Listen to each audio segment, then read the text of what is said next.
Hi നമസ്കാരം. F ടോക്കിലേക്ക് എല്ലാവർക്കും സ്വാഗതം. ഞാൻ ഇന്നൊരു പോസ്റ്റ് കണ്ടു. അത് എത്രത്തോളം ജെന്യൂനാണെന്ന് എനിക്കറിയില്ല. എങ്കിലും തമിഴ്നാട്ടിൽ ഈ അടുത്ത കാലത്ത് ഒരാഴ്ച മുമ്പ് ഒരു കാറ്റും മഴയും കാര്യങ്ങളൊക്കെ ഉണ്ടായിരുന്നു. അതിൽ നാശനഷ്ടത്തിന് വേണ്ടിയിട്ട് 944 കോടി കേന്ദ്രം അനുവദിച്ചു പറഞ്ഞിട്ടുള്ള ഒരു പോസ്റ്റാണ് ഞാൻ കണ്ടത്. 2-3 മാസം മുമ്പ് നമ്മളെ വയനാട് ഇതുപോലെ ഇതിലേറെ എത്രയോ നാശനഷ്ടങ്ങൾ സംഭവിച്ചിട്ടുണ്ടായിരുന്നു. എത്രയോ ജനങ്ങൾ മരിച്ചു പോയിട്ടുണ്ട്. 300-ൽ പരം കുടുംബങ്ങൾക്ക് ദാരുണം എന്ത് സംഭവിച്ച ഒരു ദുരിതത്തിൽ ഇതുവരെ കേന്ദ്ര സർക്കാർ എന്തായിട്ടില്ല. ഒരു ദേശീയ ദുരന്തമായിട്ട് അത് പ്രഖ്യാപിച്ചിട്ടില്ല. അതിനൊരു പ്രധാനമന്ത്രി ഒന്ന് വീക്ഷിക്കുകയും ഒരു കുട്ടിക്ക് ഒരു ചുംബനം കൊടുത്തു പോവുകയല്ലാതെ വേറെന്തും അതിനു വേണ്ടിയിട്ട് പ്രഖ്യാപിക്കുകയും കാര്യങ്ങൾ ചെയ്തിട്ടില്ല. തമിഴ്നാടിന് കൊടുത്തതിന് നമ്മൾ കുറ്റം പറയില്ലെങ്കിൽ അവർക്കെങ്കിലും കിട്ടട്ടെ. പക്ഷെ നിങ്ങൾ ചിന്തിച്ചിട്ടുണ്ടോ എന്തുകൊണ്ടാവാം കേരളത്തിനെ കേന്ദ്രം ഇങ്ങനെ അപമാനിക്കുന്നു അല്ലെങ്കിൽ ഇഗ്നോർ ചെയ്യുന്നു എന്ന്? എന്തിന് കേന്ദ്രം കേരളത്തെ ഇങ്ങനെ ഒഴിവാക്കപ്പെടുന്നു എന്ന് നിങ്ങൾ ചിന്തിച്ചിട്ടുണ്ടോ? ഇപ്പോൾ ജി എസ് ടിയുടെ ഭാഗമായിട്ട് കിട്ടുന്ന ടാക്സ്, അതുപോലെ തന്നെ ഇപ്പോൾ ഈ ദുരന്തത്തിൽ ഇതെല്ലാം നമ്മൾ കണ്ടതാണ്. എന്തുകൊണ്ട് കേരളത്തിൽ ഇങ്ങനെ ഒഴിവാക്കപ്പെടുന്നു നിങ്ങൾ ചിന്തിച്ചിട്ടുണ്ടോ? നമുക്കറിയാം, BJP അല്ലെങ്കിൽ RSSന്റെ മെയിൻ ശത്രുക്കൾ എന്ന് പറയുന്നത് മുസ്ലിങ്ങളും അതുപോലെ ദളിതും ക്രിസ്ത്യനും കമ്മ്യൂണിസ്റ്റുമാണ്.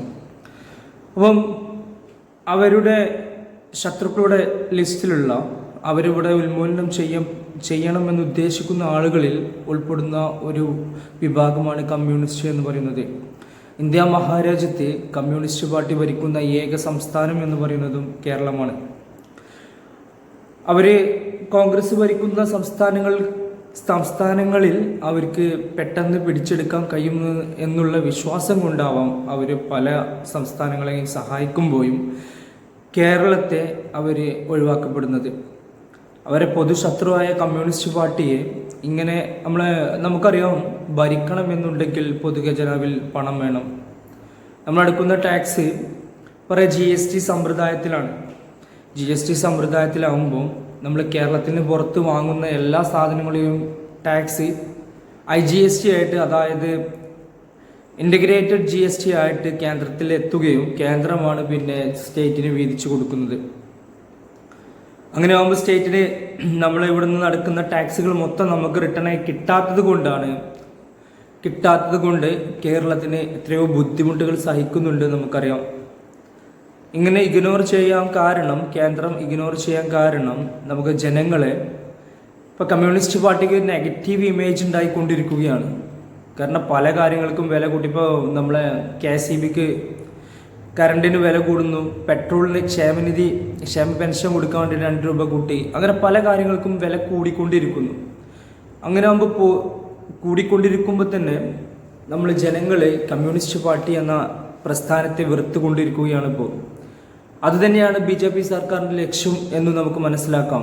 അല്ലെങ്കിൽ ഈ ഒരാഴ്ച മുമ്പ് നടന്ന 3 ആളുകൾ മരണപ്പെട്ട ആ കാറ്റിന്, അല്ലെങ്കിൽ ആ മഴയ്ക്ക്, ശക്തമായ മഴയ്ക്ക് 944 കോടി അനുവദിക്കുകയും നമ്മളവിടെ മുണ്ടക്കയത്ത് അതിലേറെ കോടി നഷ്ടങ്ങൾ സംഭവിക്കുകയും ചെയ്തിട്ടും മൗനം പാലിക്കുകയും ചെയ്യുന്ന കേന്ദ്ര സർക്കാരിൻ്റെ ഈ 2 നിലപാടുകൾ നോക്കുമ്പോൾ നമുക്കറിയാം, കമ്മ്യൂണിസ്റ്റ് പാർട്ടിയെ ഉന്മൂലനം ചെയ്യാൻ വേണ്ടിയിട്ടാണ് അവരിങ്ങനെ ചെയ്യുന്നത് നമുക്ക് മനസ്സിലാക്കാം.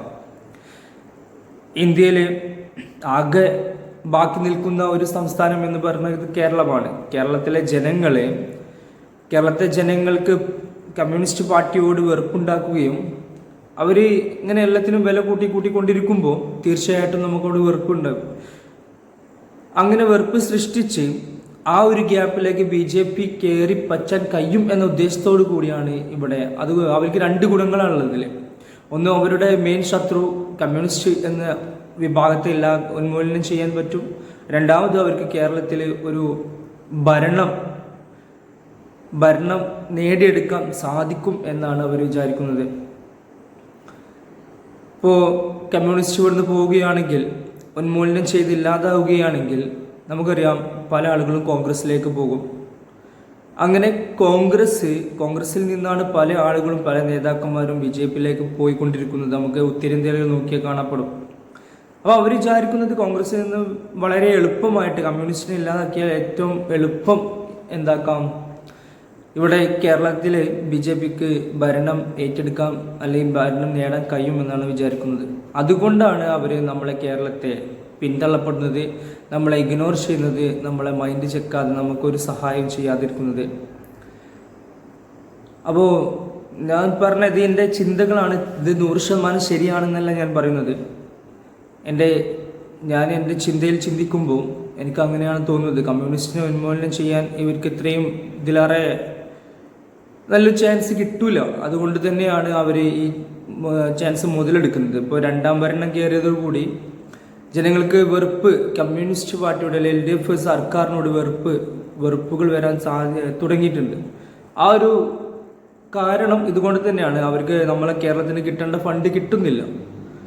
അങ്ങനെ കൊണ്ടിരിക്കുമ്പോൾ തന്നെ കമ്മ്യൂണിസ്റ്റിൻ്റെ ഈ ഗ്യാപ്പിലേക്ക് BJPക്ക് കയറാൻ പറ്റുമെന്നൊരു ആശയത്തോടു കൂടിയാണ് അവരെന്ത് ചെയ്യുന്നത്, അവർ ഈ കളികളിൽ കളിക്കുന്നത് എന്നാണ് നമുക്ക് മനസ്സിലാക്കുന്നത്. അപ്പോൾ എൻ്റെ ഈ ആശയം നിങ്ങൾക്ക് ശരിയാണെന്ന് തോന്നുന്നുണ്ടെങ്കിൽ തീർച്ചയായിട്ടും നിങ്ങൾ എന്ത് ചെയ്യുക, മറ്റുള്ളവർക്ക് ഷെയർ ചെയ്യുക, നമ്മളെ ചാനൽ ഫോളോ ചെയ്യുക. നിങ്ങളെ സപ്പോർട്ടാണ് നമുക്ക് ഇങ്ങനെയുള്ള ചിന്തകൾ നിങ്ങളിലേക്ക് എത്തിക്കാൻ ഒരു പ്രേരണ നൽകുന്നത്. അപ്പോൾ താങ്ക് യു ഫോർ വാച്ചിങ്.